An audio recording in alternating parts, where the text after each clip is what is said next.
Hey guys, you know what it is. Welcome to episode 4 of Business, Bricks, Stories, and Tips with Pam.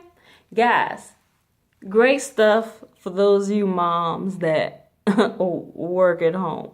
Whether you have a traditional business or a online business. Hey, this stuff, they're timeless principles that will save you so much trouble and just save you money in the long run, and it'll probably keep you out of jail too. Just wait, I got some stories for you on future episodes. Okay, so in today's episode we are talking about not working tired. Don't work tired, or you could make a $2,000 mistake. I got a story for you, but let me first give you the business brick for today. Check it out. Matter of fact, I have 2 bricks, so I should have threw it twice.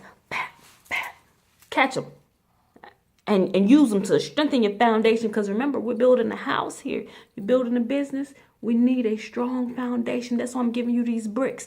Take them, use them, make your foundation strong. Okay, so the first business brick comes from, and you guessed it, you know where it's coming from. Timeless principles come from the Word of God. So we're using these business principles from the Bible, right? Exodus chapter 20, 8 through 11. Check this out.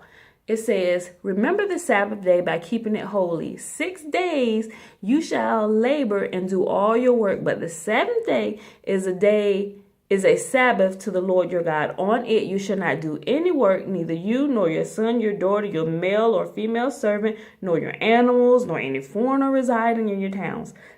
For in 6 days the Lord made the heavens and the earth, the sea, and all that is in them, but he rested on the 7th day. Therefore the Lord blessed the Sabbath day and made it holy. And the second brick comes from Mark chapter 2 verses 27. Yeshua, Jesus said to them that the Sabbath was made for man and not man for the Sabbath. Guys, tip today, I already said it was in the title. Don't work tired. Check it out.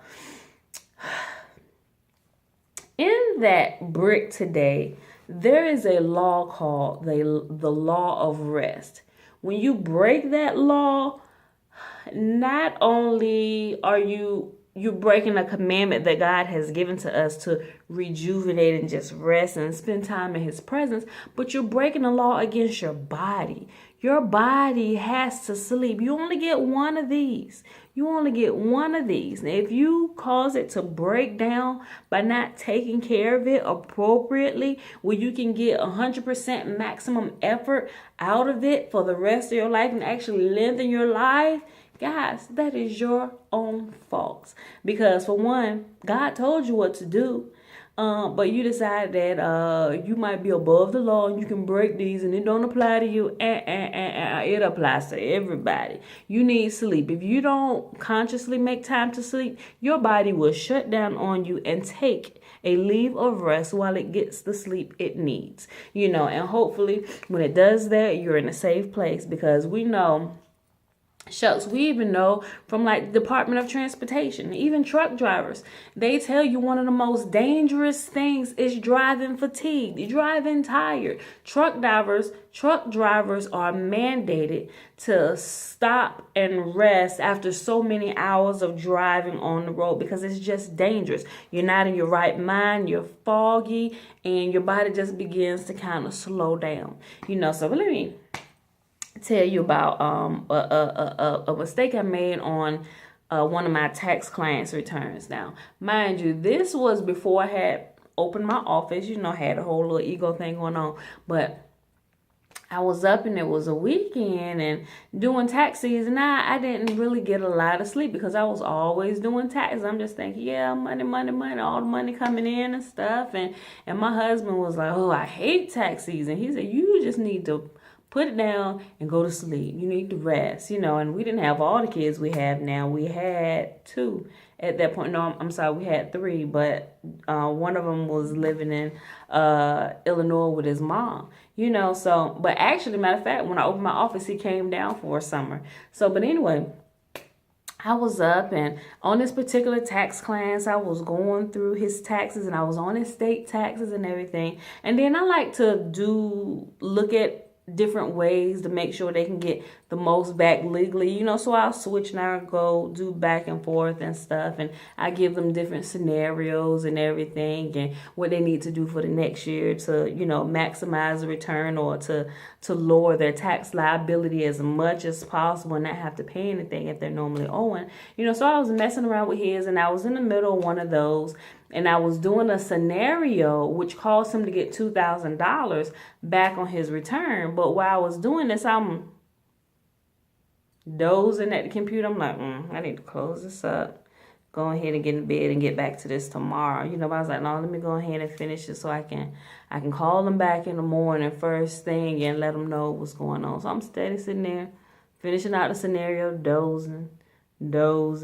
And then I think I kind of blanked out, maybe fell asleep for maybe like 5 or 10 minutes. And when I opened my eyes, I'm like, that looks good. Seeing. And I sent that, I'm like, I'm going to bed.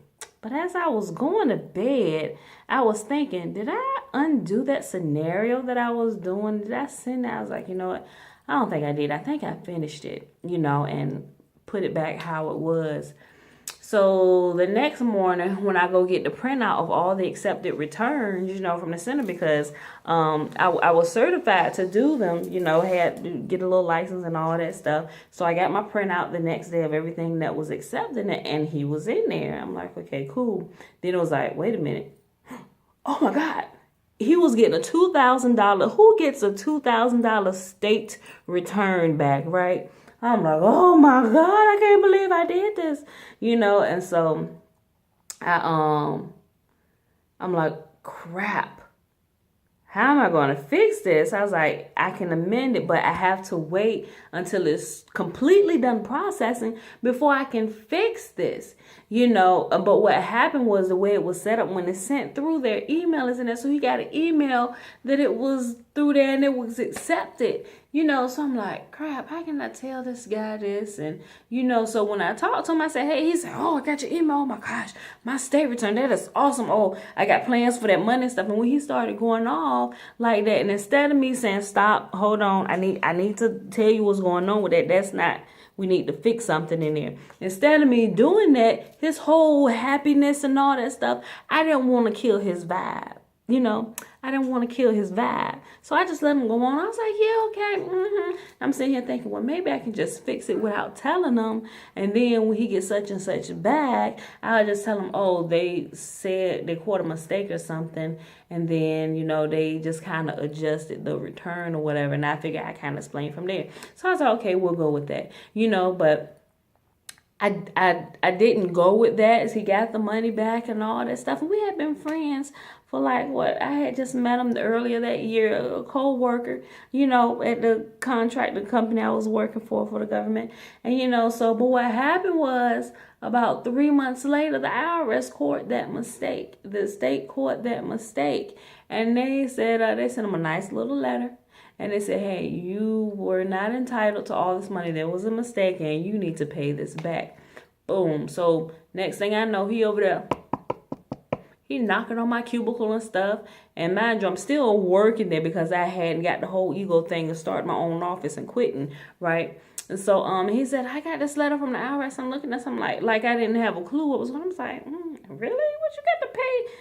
So instead of me fasting up all the way at the beginning, I began lying and acting like I didn't know what was going on. Oh my gosh, I was feeling worse by the moment. And I'm like, Lord, I done dug myself into this, and I'm supposed to be a Christian, right? And I just dug myself in such a hole that this guy ended up, he rightfully so, he thought it was his and free to spend, and he spent the money, but I didn't spend the money. He got pissed with me because he had to pay $2,000, but I'm like, dude, I didn't tell you to spend the money, but it was my fault, because if I had just told him right up front that, hey, I screwed up, I need to fix this, so you're not really getting this amount back. Yeah, he would have been like, man, okay, what mistake did you make? He would have grilled me, and I didn't want to go through answering all the questions, but it would have been a lot better than that destroying the friendship, and, and it was just a mess of me all messed up and ready to stick my head in a hole because now this dude has to pay back $2,000 because of a mistake that I made that could have been totally avoided